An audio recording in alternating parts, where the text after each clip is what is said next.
Merry Christmas and welcome to Storytime with Cozy Malka. This holiday season, we'll be sharing stories of generosity, responsibility, and compassion. As we gather around, let's put on our listening ears as we read special holiday tales together. Today's book is Zoomers' Out of This World Christmas, written and illustrated by Ned Young. So without further ado, let's find a cozy spot, grab a friend like how always here, and enjoy a great holiday story together.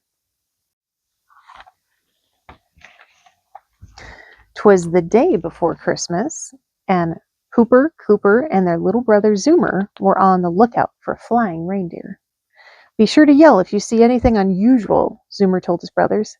I do, called Cooper, pointing at Zoomer's cardboard antlers. "Very funny," said Zoomer. "Stop goofing around," yelled Hooper. This could be it. Something's coming this way, and it's coming in fast, really, really fast." The pups all ducked for cover as something shot past them and landed with a loud boom in the backyard. "Boys," called Dad, "what's all the noise about?" "I'm not sure," answered Zoomer, "but I think Santa just landed in the backyard." Zoomer, where does he come up with this stuff? But as the pups reached the backyard, they soon realized it wasn't Santa. "Wow," whispered Cooper. "What do you think it is?"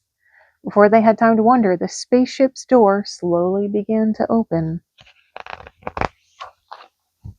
And out stepped a family from outer space, their robot and their pet, a yarble-headed gigantosaurus.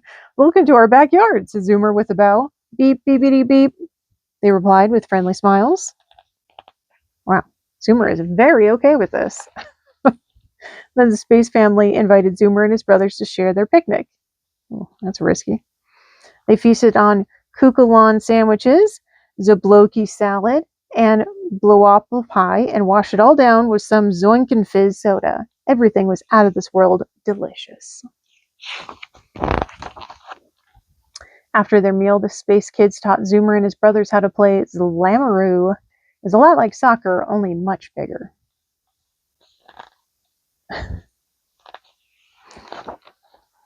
After the game, the space mom set up a force field swimming pool for the kids, while the space dad inspected their space cruiser for takeoff. Wow. It's good to know that they know how to operate these machines. Swimming made Zoomer hungry, and when he got out of the pool in search of a snack, he saw the space dad shaking his head.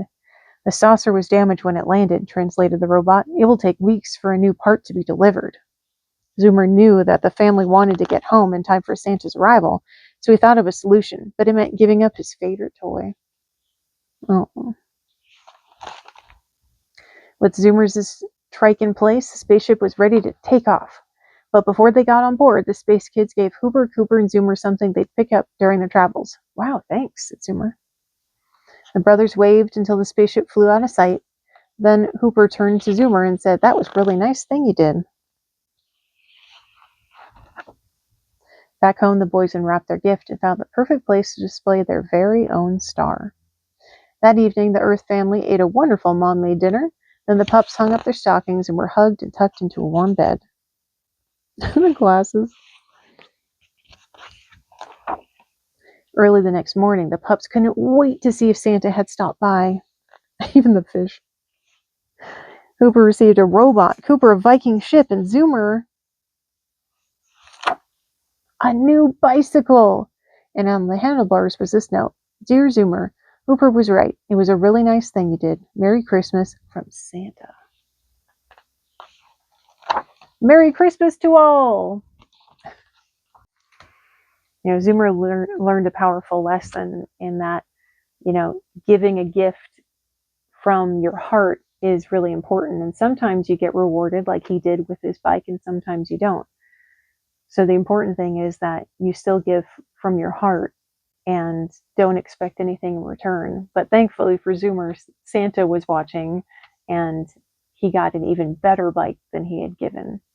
Is there something that you've done maybe that you didn't get, your item back or get rewarded, so to speak, but it still made your heart feel really good? We'd love to hear from you. And we'll see you next time for another great story.